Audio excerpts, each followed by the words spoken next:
तर नाशिक पुणे रोडवरील MIDC मध्ये फटाका कंपनीला भीषण आग लागलेली आहे। या आगीमुळे कंपनीतून धुराचे प्रचंड मोठे लोट येत आहेत। अनेक कर्मचारी कंपनीमध्ये अडकल्याची ही भीती व्यक्त होतीये। आगीचं कारण अद्यापही अस्पष्ट आहे। नाशिक पुणे रोडवरील MIDC मध्ये फटाका कंपनीला ही भीषण आग लागली। आगीवर नियंत्रण मिळवण्याचं काम सुरू आहे। या फॅक्टरीतून एका ट्रकद्वारे सामान घेऊन जाण्यात येत होतं आणि त्याच वेळेस ही आगीची घटना घडलेली आहे। आगीवर नियंत्रण मिळवण्यात यश आल्याची माहिती आता समोर आली। या फटाका कंपनीला जी भीषण आग लागली त्यामध्ये काही लोक अडकल्याची देखील भीती व्यक्त होत होती, परंतु आता अग्निशमन दलाचे अधिकारी इथं पोहोचले आणि त्यांनी या आगीवर नियंत्रण मिळवलेलं आहे।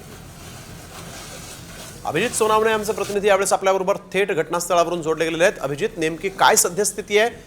आगीवर नियंत्रण मिळवण्यात आलेलं आहे का? कोणी जखमी होतं का?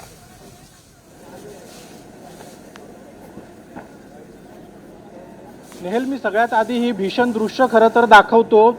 याच फटाक्यांच्या गोडाऊनला जवळपास 1.5 तासांपूर्वी आग लागलेली होती। ही दृश्यांमध्ये आपण बघितलं तर संपूर्ण गोडाऊन जे ते जळून पूर्णपणे खाक झालेलं आहे।